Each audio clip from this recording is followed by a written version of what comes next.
Congreso Internacional de Estudios Literarios, con la última sesión de esta jornada, una conferencia que tendrá a su cargo el doctor Gerardo Argüelles, mientras el doctor tiene la oportunidad de acomodar su paper. Voy a dar lectura a un extracto de su currículum. Gerardo Argüelles Fernández nació en la Ciudad de México en 1967. Estudió filología alemana en la Universidad Rupertus Carolus de Heidelberg con Jürgen Gehrig y Friedrich Strack. En la Universidad de Múnich culminó los estudios de maestría en las áreas combinadas de filología alemana moderna, alemán como lengua extranjera y musicología.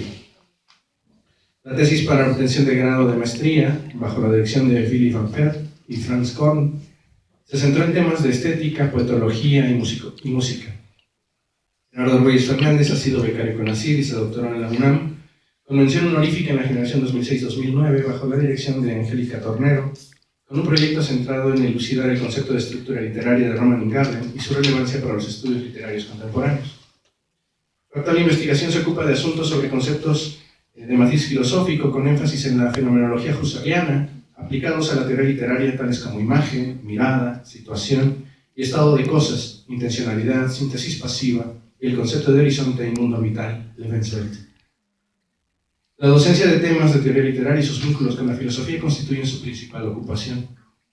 Al interior del país también ha participado en diversos congresos y coloquios sobre hermenéutica, literatura y estética. A nivel internacional ha asistido a varios seminarios con énfasis en estudios sobre la fenomenología de Edmund Husserl en las universidades de Salzburgo, Friburgo y Heidelberg. En esta última universidad mantiene una cercana comunicación con su antiguo profesor inventor teórico Jürgen Gehrig, el presidente de la Sociedad Internacional de Dostoyevsky. Gerardo Argüelles ostenta la distinción del perfil PRODEP que otorga la Subdirección de Educación Superior de la SED y es investigador nacional reconocido por el SNI nivel 1. Además de participar en diversas actividades sustantivas de la gestión académica al interior de la UAC, se le confió la jefatura de División de Investigación y Posgrado de la Facultad de Lenguas y Letras para el periodo 2012-2015.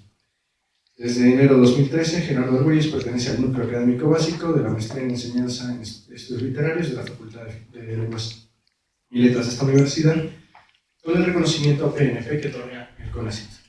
Junto a la actividad académica, Gerardo Argüelles funge como perito traductor jurado para el idioma alemán con nombramiento del Tribunal Superior de Justicia del Estado de Querétaro. Gracias Francisco por la presentación.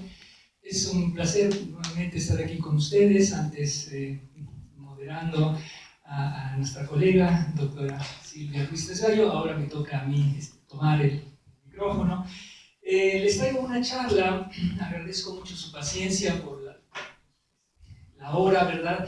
Les agradezco su paciencia, su ánimo, su interés. Espero no defraudarles. Miren, la charla es una reflexión que debe de acompañar nuestro producto comprometido, nuestro próximo libro en calidad de trabajo conjunto del mismo cuerpo académico que está organizando este evento.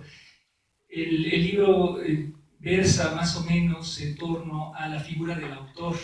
Queremos preguntarnos quién es el autor. Toda la mañana hemos estado hablando, o de todas las jornadas, ¿no? Hemos estado hablando en otras ocasiones balbuceando la figura del autor. Nos anticipamos, sugerimos, tenemos enormes dudas teóricas acerca de cómo nombrar teóricamente, científicamente, a nivel de nuestras áreas de ciencia literaria, a esta entidad creadora, a esta inteligencia autoral, que por supuesto no se nos escapa de, en primera línea, de haber sido, o de ser, o de que son, ¿verdad?, seres históricos, empíricos.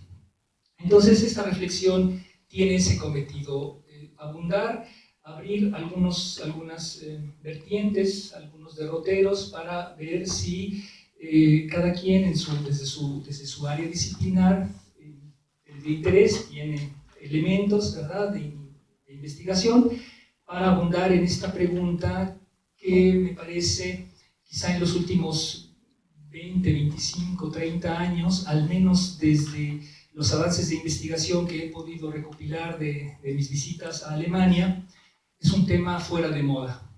El autor parece ser una entidad que se obvia en torno o a propósito de la meta que cada investigador tiene, y entonces casi no tiene lugar una reflexión, digámoslo así, teórica o ontológica quizá, acerca de cuál es la identidad de ese autor que nos arropa como investigadores porque nos estamos dedicando a su obra. Entonces, espero que encuentren algunos puntos sugerentes en esta charla y trataré de ser lo más breve posible. Muchas gracias. A la sombra del autor literario, una revisión pertinente en los estudios literarios. No cabe la menor duda, estimada audiencia, que nuestro quehacer cotidiano con la literatura, con sus creadores, teorías y temas transversales, la noción de autor literario se nos presenta como una auténtica paradoja. Citando a varios colegas de las universidades de Múnich y de Göttingen, como Ioannidis, Lauer, Martínez y Vinco, al parecer en el gran ámbito de la literatura no hay un concepto más afamado o superior al del autor, mientras que al mismo tiempo sobre este mismo prevalecen las más enérgicas instrucciones de nuestros formadores y colegas académicos de mejor omitir su incidencia hermenéutica en los estudios literarios que hacemos. Como por ejemplo, cuando nos dicen, o nosotros mismos, yo mismo suelo decir a mis alumnos, cosas como, lo que importa es el texto y su mensaje, olvídate de la biografía del autor, esa no tiene cabida. A veces, ¿verdad?, decimos también, la psicología autoral solo arroja pistas equívocas para una interpretación equilibrada, así que dejemos esto de lado. En este tipo de frases convertidas en lugares comunes, me da la impresión que resalta de modo evidente esta paradoja perfecta a la que quiero hacer referencia en esta charla. Así que vaya problema, no hay duda de que en el trato cotidiano con la literatura, desde el más ingenuo al absolutamente erudito, la noción de autor literario funge como el primero y máximo regulador taxonómico y axiológico del campo literario. Es decir, uno se orienta primeramente por el apellido de los creadores. En las bibliotecas nos ubicamos más allá de las secciones temáticas, sobre todo por los órdenes alfabéticos, buscando a nuestros autores favoritos con el dedo índice, ¿verdad?, deletreando las secuencias monosilábicas. Y es que, de facto, vivimos esta paradoja de forma cotidiana. Hace un par de días apenas nuestra mesa inaugural aquí en este congreso estuvo dedicada a homenajear a Sergio Pitol hombre y al mismo tiempo Sergio Pitol, artista de las letras. Y cuando escuchamos poesías y crónicas aquí mismo en el entorno del congreso, nos congratulamos de haber tenido a los autores de esas poesías, de esas poéticas, aquí en vivo y en directo, ellos y ellas mismas responsabilizándose en público sobre aquello que nos brindan literariamente en tiempo real. Y vaya que no nos extrañe cuando el público, todavía en el aura de lo evocado por la poesía leída en voz alta, la verdad no tiene más preguntas que elevar a los ponentes. Nos pasó ayer, antier. No había preguntas para los poetas que acababan de leer. Fue algo muy extraño, pero entonces aquí está una reflexión. Jóvenes poetas, no se ofendan si nadie en el público es capaz de abrir una charla sobre lo apenas escuchado. Las letras, estas bellas letras, mientras que en el campo sensorial de las percepciones emotivas ligadas a la audición surten efecto de inmediato, en tiempo real, la liga discursiva para verbalizar esa experiencia estética requiere, por otro lado, de mucho tiempo. Quizá nunca llega, es un tiempo diferido el que le dedicamos, si acaso, al comentario de las lecturas. Otra vez, he ahí esa paradoja. En el mismo instante vivencial de la poesía leída por sus protagonistas, la audiencia, por el contrario, enmudece ante la figura en vivo del poeta o de la poetisa.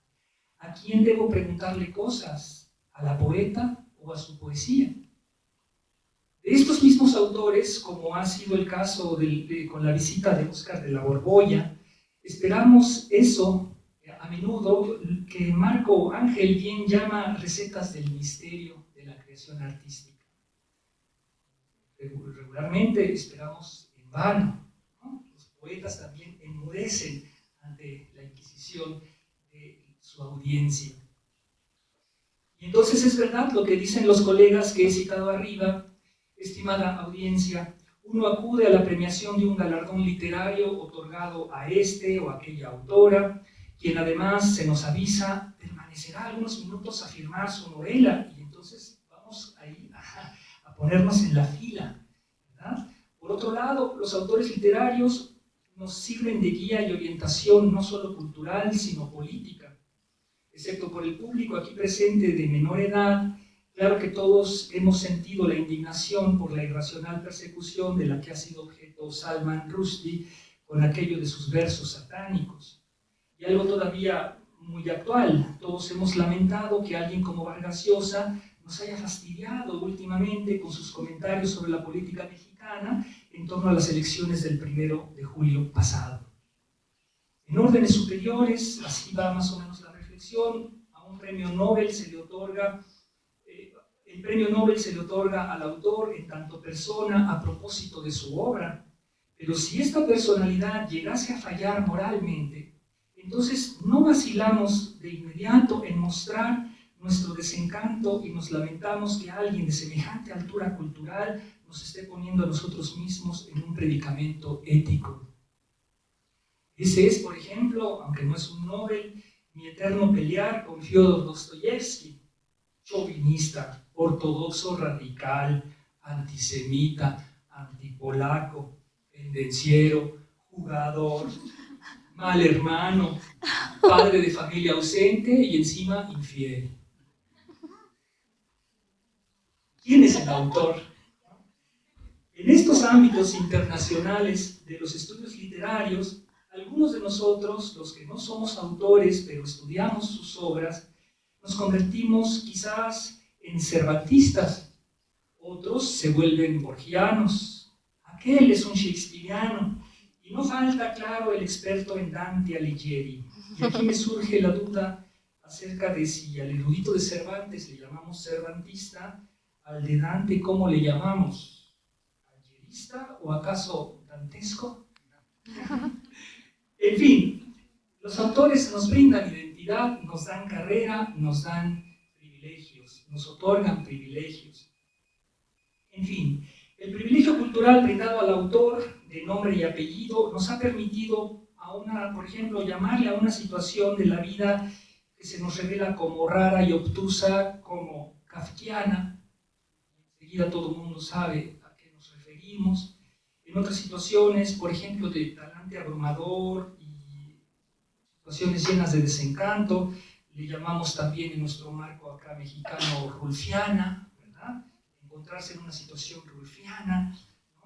De ese modo, uno trae bajo el brazo también, por ejemplo, en el metro de la Ciudad de México, a su Dostoyevsky de Porrúa, y en un perfil de Facebook no falta el Camus, confundido con Humphrey Bogart, con la única finalidad de darle un toque cool y melancólico a la vez a nuestra identidad virtual. No es verdad. Claro que muchos nos sentimos con la licencia de llamar a Gabriel García Márquez Gabo, como si fuera nuestro vecino, y apenas ayer hubiéramos tomado una cerveza con él. Y por alguna razón que no comprendo, ese privilegio no se lo hemos concedido a alguien como Carlos Monsiváis, quien para todos siempre fue solo Monsiváis, y no acaso el Charlie.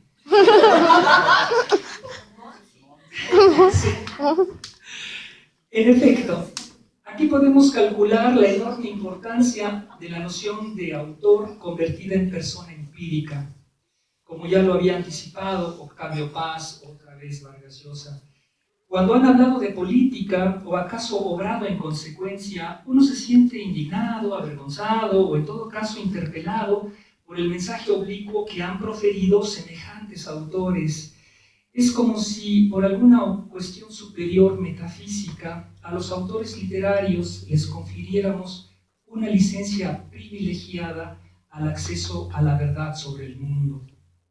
Y todo ello solo porque sus artificios poéticos, simplemente, pero no por ello menos grandioso, han ensayado con giros ficcionales la experiencia humana referida siempre en contraste con nuestra temporalidad. Si aquí me permito parafrasear una idea de Paul Ricoeur, quien además, como algunos de ustedes recordarán, llegó a afirmar con toda seriedad el gran alivio que se siente el hecho de trabajar con el texto de un autor justo cuando éste ha muerto. Sí, porque el autor, dice Ricoeur, ya no estará aquí más para contestar preguntas empíricas sobre un texto que, ontológicamente, nunca lo ha sido. El autor está deslindado después de su obra, después que la ha asignado y ha pasado al público. Milan Kundera, otro autor que va a referirse sobre el problema del autor, en su prólogo a una antología prevista para el público alemán sobre el modernismo de Praga, al cuidado del prestigiado eslavista Sviatoslav Chladni, advertía la importancia de los llamados contextos microscópicos que conforman la tradición literaria de la franja central europea, en donde suele ubicarse de modo enciclopédico a la literatura checa y a la polaca, a la húngara, etc. En alusión a lo que él nombra pueblos pequeños, por ejemplo, en contraste con el gran pueblo francés o el gran pueblo ruso, el renombrado autor checo subraya el problema que ofrece la interpretación literaria ceñida a los testimonios biográficos de los grandes autores eslavo-occidentales a la luz del contexto geopolítico de la región. El caso concreto que ocupa a Kundera en el contexto de este autor como emblema del mundo cultural, antes que como creador de artificios, es el de Franz Kafka, por nosotros muy bien conocido.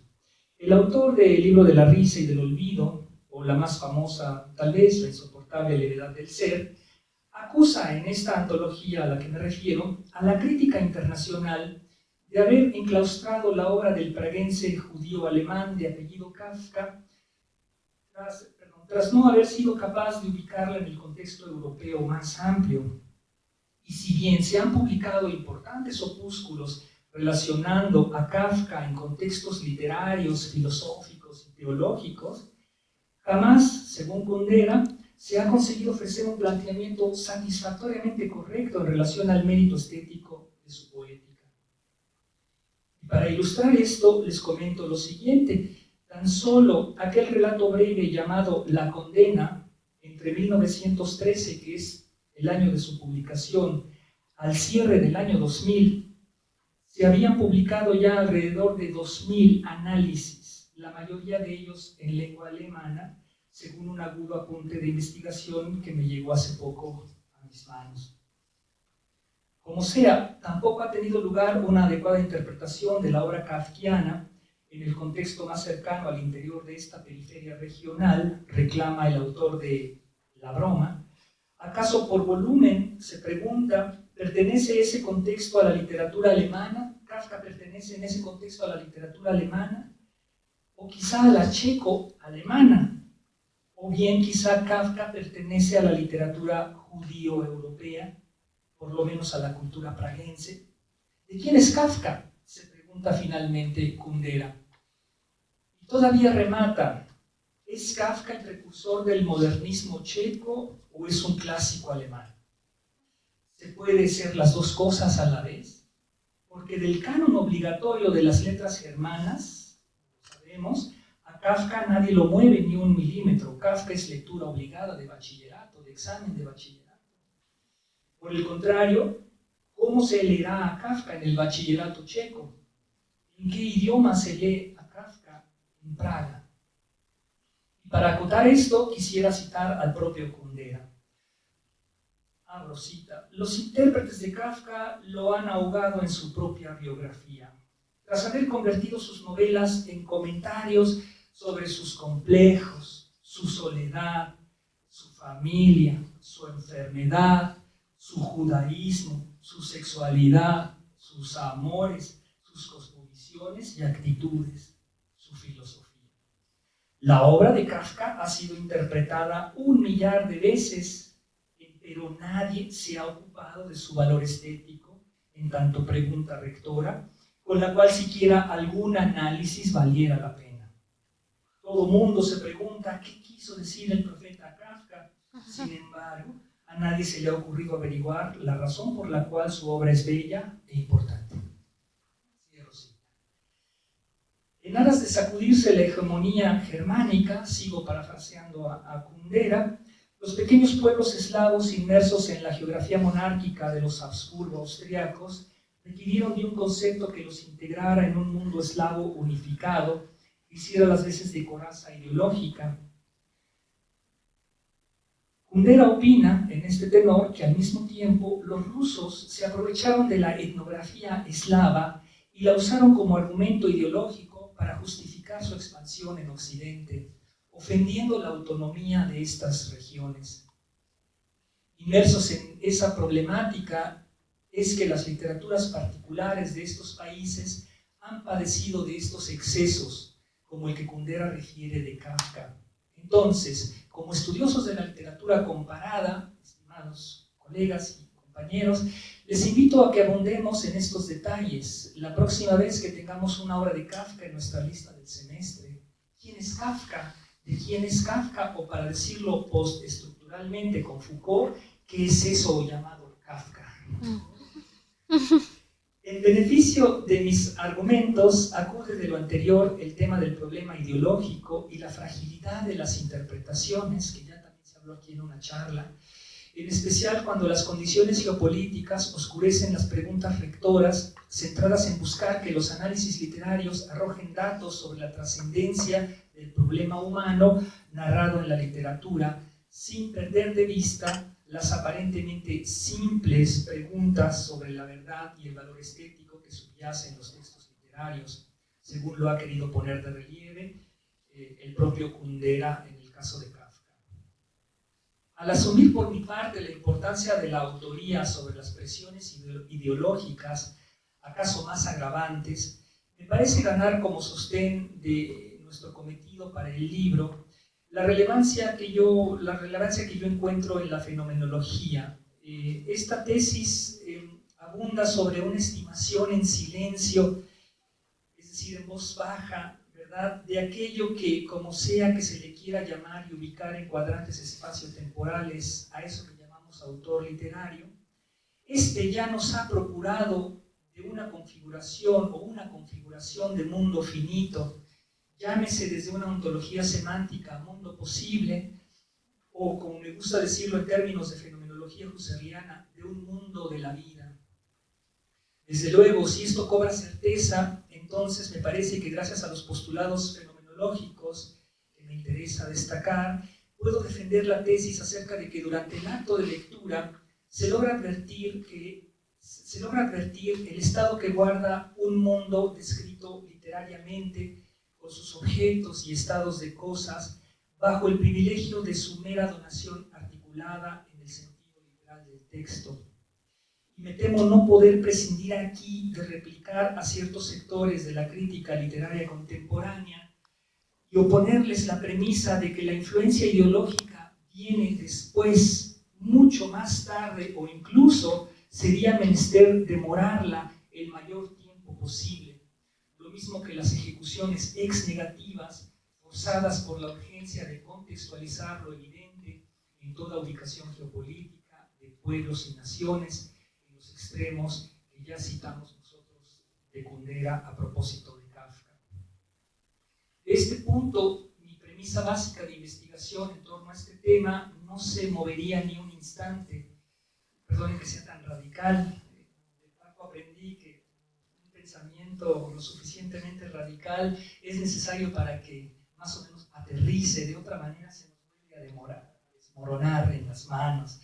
Entonces, repito, ¿no?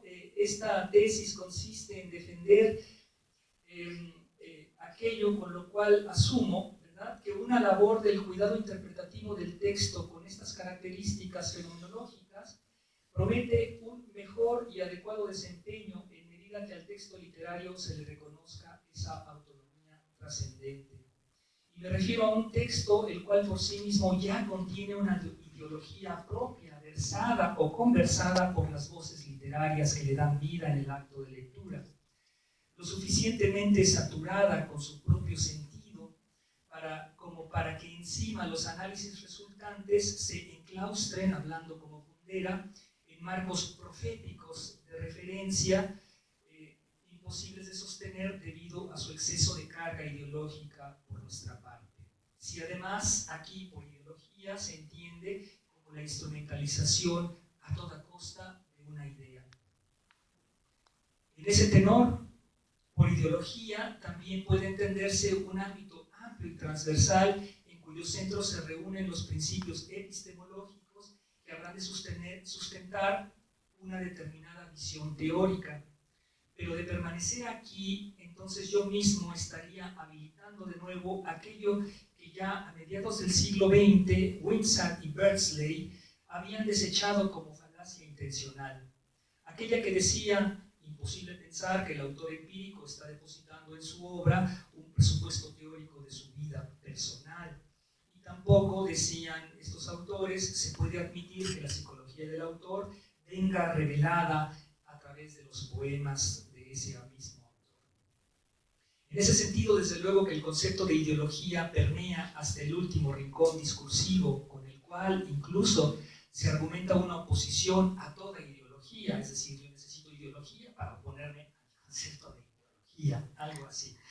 Y para ilustrar esto quisiera citar a dos prestigiados estudiosos de la teoría literaria que están teniendo, por cierto, mucho éxito, ya fueron traducidos al español, con ese enorme compendio sobre el tema. Me refiero a Raman Selden, a Peter Widowson y a Peter Brooker.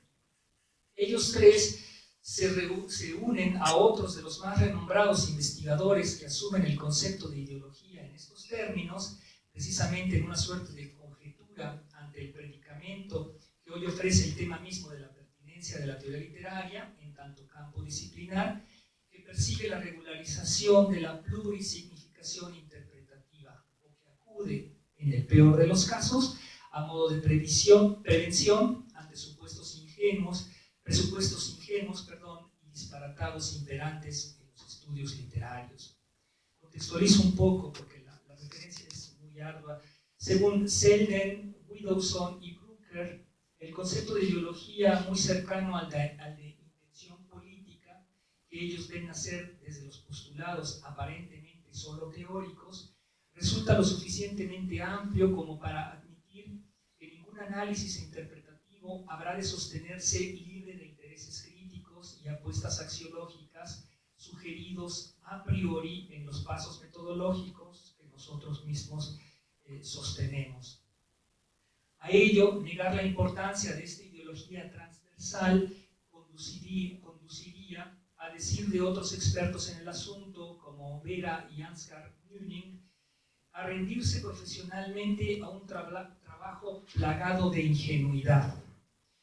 De ahí que aquellas preguntas formuladas alguna vez por Jonathan Kuhler, con la que avisaba su interés por recobrar el estudio sistemático de la teoría literaria a partir de la coyuntura de su tiempo, el estructuralismo, siga resonando en toda su pertinencia. Kuhler decía: ¿para qué sirve la crítica literaria? ¿Para qué está? ¿Y cuál es su plusvalía? Y aquí no únicamente destaco la enorme credibilidad de los estudios formales sobre la interpretación y análisis del texto literario, sino también la relevancia imperante respecto a los incentivos de los grupos de investigación actuales, quienes, además de reconocer el talento, creatividad y fantasía requeridos en cada lector para mantener la vigencia constante del gusto por la obra literaria, consideran oportuno alentar a sus jóvenes generaciones a instruirse a cabalidad en los menesteres de la teoría literaria, ante la absoluta certeza de que no hay forma, damas y caballeros, hoy en día, de dedicarse a las letras pretendiendo esterilidad o inocuidad teóricas, según lo subrayan en esa dirección Simone Vinco y Tilman Köppe desde sus cátedras vitalicias en la Universidad de Göttingen. Como a veces advierten al doctor Marco en el ámbito de la escritura creativa cuando le indican que es mejor no leer para no contaminar. A ello se suma, por supuesto, la observación de alguien como Achim Geisenhans Lücke, otro teórico alemán, no me digan, cuando apunta que sin duda la creatividad y fantasía congenial que los lectores muestran ante la lectura de sus autores favoritos jamás podrá ser reemplazada por el instrumental teórico y sistemático, en el sentido de Köhler, obligado para solventar una de las más grandes dificultades que propina el estudio interpretativo del texto literario, el cual redunda en la extrema dificultad de dotar de cientificidad los juicios sobre la experiencia informativa que emana de los textos. El problema que quiero destacar aquí, para enarbolar el tema del autor literario, su autoría y su figura como autoridad con accesos a las verdades del mundo, me lleva a la siguiente conjetura. Tan solo admirar la genialidad autoral no cubre el aseguramiento sustentable de conocimiento literario, porque, según Geisenhans Lücke, en la ciencia literaria se trata básicamente de la recuperación, o como él llama, aprehensión de conocimiento. Y junto a este colega, nosotros queremos preguntar, ¿y qué clase de conocimiento es ese? Aquel que emana ineludiblemente de la experiencia informativa de toda obra literaria. ¿Cómo nombrar ese conocimiento? ¿Cómo lo aseguramos? ¿Cómo difundirlo y cómo cuidarlo?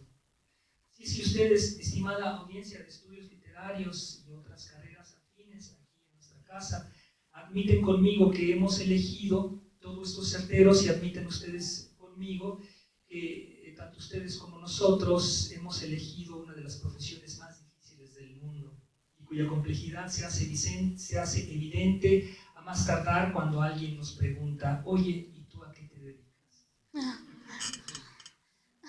cuidar textos literarios? Así que esta charla tendría por cometido mínimo abrir un marco de referencia reflexivo para abundar en esta enorme paradoja o problemática que ya he esbozado. Muy similar, estimado amigo Francisco, a la paradoja del tiempo que usted bien conoce. Nada más admirado y famoso culturalmente que la figura empírica del autor, en tanto representante cultural. Sin embargo, en analogía a la paradoja del tiempo, nada más difícil que dar cuenta de su obra poética, pese a sí mismo como entidad histórica verificable. Así nos pasa con el tiempo, ¿verdad? Nada más familiar que tratar de sentir el tiempo, pero nada más difícil que decir científicamente, filosóficamente, qué es el tiempo. Con el autor estamos en la misma situación, ¿verdad? Y aquí la pregunta, para denotar las investigaciones que queremos promover en este libro, compilarlas y publicarlas en nuestro compromiso como cuerpo académico, sería o redundaría en ubicar cada quien desde su campo disciplinar esta paradoja y averiguar desde los distintos ámbitos que nos distinguen en la academia para ver y constatar, no solo conscientes de que sobre ello ya se ha dicho bastante, acaso, sino en aras de recordar qué exactamente se ha dicho sobre el tema, cómo y bajo cuáles premisas ideológicas, por ejemplo, para de ahí entonces generar nuevas expectativas o enfoques. Por otro lado, valga aquí la observación brindada por un teórico llamado Peter Sima, quien en el prefacio de su Estética literaria subraya algunas de las medidas cautelares necesarias para atender ciertos problemas de investigación que ofrece el campo de la ciencia literaria. Precisamente porque en semejante constatación sobre la aprehensión y ganancia de conocimiento, merced a la ocupación profesional con la literatura, siempre cabe el peligro que habrá de contraer la instalación de la obviedad pragmática de la terminología. En efecto, cada subdisciplina científica ayudante de la literatura resguarda sus procedimientos y metodologías por la vía de sus glosarios fundamentales. Sin embargo, su obviedad habrá siempre de propiciar la incertidumbre, sobre todo en tanto no se proceda, según Sima, parafraseando a Husserl, a elucidar previamente el contexto filosófico, estético y social en el cual se edificó en cada caso cierto postulado teórico. En alusión al mismo problema, Sima apunta además que en efecto en la mayoría de los tratados contemporáneos de ciencia literaria y que los tenemos aquí en la biblioteca y sus métodos, se extraña esa tan urgente revisión a conciencia de los fundamentos estéticos que soportan tal o cual postulado teórico. De tal forma que da la impresión como si el concepto de literariedad o la noción de artefacto estético fuesen conceptos obvios y nada problemáticos. Después de lo anterior, el complejo sentido que ya ha sido apostado en el texto por la inteligencia autoral, como finalmente me siento más seguro al hablar del autor literario, constituye la principal ocupación hermenéutica que aquí entiendo, expongo y he pretendido socializar, al menos en esbozos. Al intentar esto, lo reitero de nuevo, no puedo omitir a los lectores, ellas y ellos, y menos prescindir de las implicaciones de los principios de interpretación que cada uno contrae al dedicarnos profesionalmente al comentario crítico de textos literarios. Todo esto, claro, mientras que por interpretación se entienda en primera instancia la atribución de significado a un sentido predeterminado por la vía de la verbalización sopesada de la experiencia informativa del texto. Eso aportar para no abusar de su paciencia.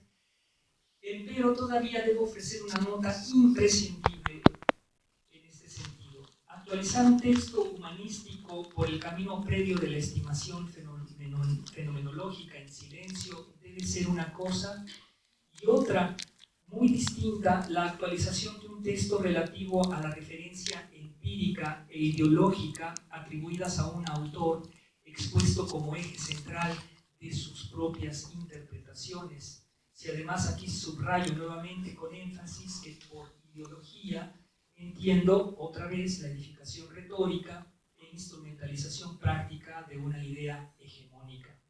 Es decir, aquí debemos tener cuidado con nuestros autores favoritos, porque si ya de antemano he decidido hacerlos cómplices de mi propia filosofía de vida a propósito de sus anticipos inmateriales contenidos en su poética, no vaya a ser que comencemos a vender a nuestros alumnos al mismo tiempo también un bonche de ideas hegemónicas suplantadas, haciéndolas pasar como genuinas críticas y comentarios literarios objetivos.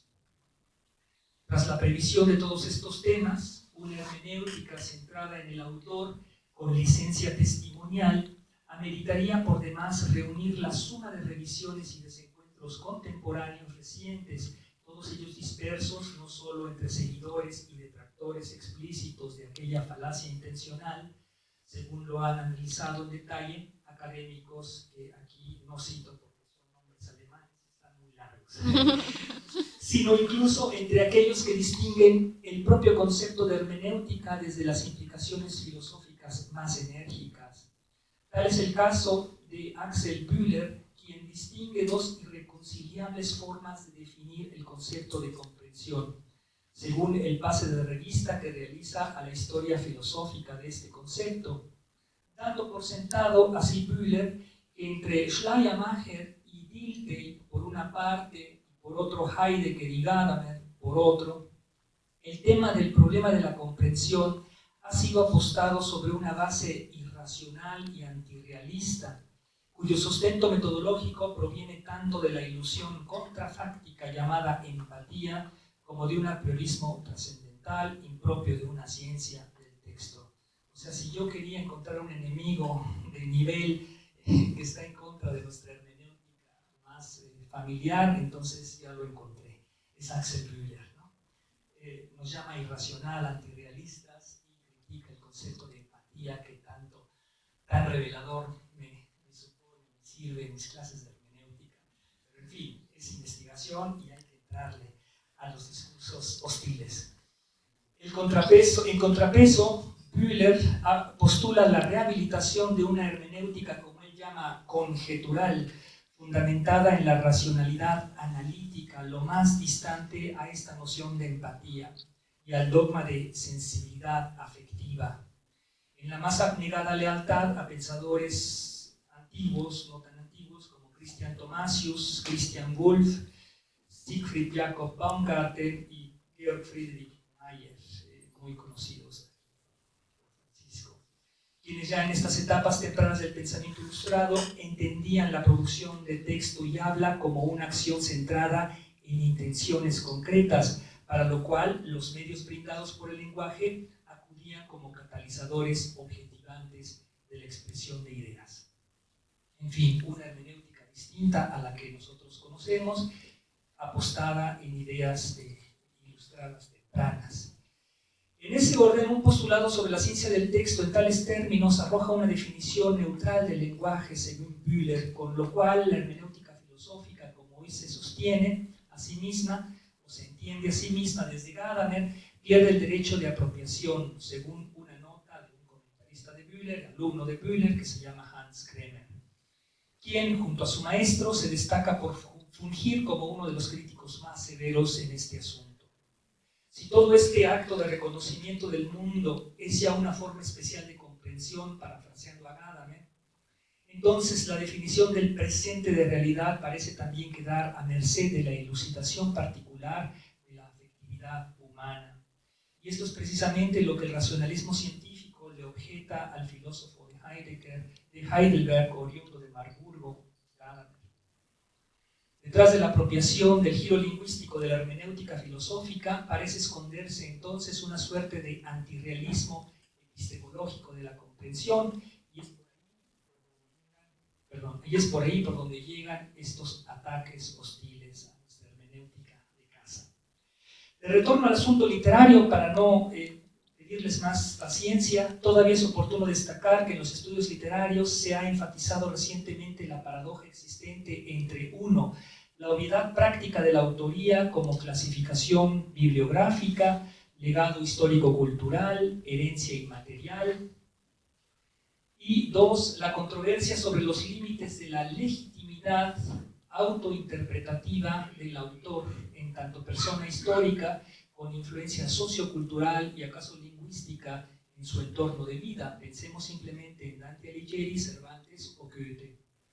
A esta paradoja se unen otros tantos criterios como la autoridad del canon literario, edificado primeramente en la clasificación nominal de autores, la lógica de la enciclopedia y los léxica, que reúnen los momentos más afortunados de los monumentos literarios, igualmente ordenados por índices onomásticos. Al mismo tiempo, como lo subraya Fotis Ioannidis en Múnich, en las superficies de los postulados de teoría literaria, da la impresión que sobre los autores hoy en día no se quiere saber absolutamente nada. Y de ahí el nacimiento de esta paradoja. Para terminar, y agradecerles su paciencia, de todo esto veo yo ahí la versatilidad funcional del autor y su autoría, la oportunidad de investigarlo con o a profundidad, no ignorar su personalidad en tanto persona empírica, dueña de su propia inteligencia creativa, y para que todo esto prevalezca, como evitar que quede esto como un tema plagado de ambigüedades y complicaciones, sobre todo filosóficas. Lo que finalmente ha provocado, en general, viendo en retrospectiva acerca del tema, que este asunto de la intención autoral haya sido pospuesto o, en el peor de los escenarios, abandonado a su propia incertidumbre epistemológica. Recuperar este abandono sin hacerle daño a ninguno de nuestros autores favoritos, ellos y ellas, y menos al pobre y condenado Franz Kafka, sería una de las más nobles intenciones de esta charla.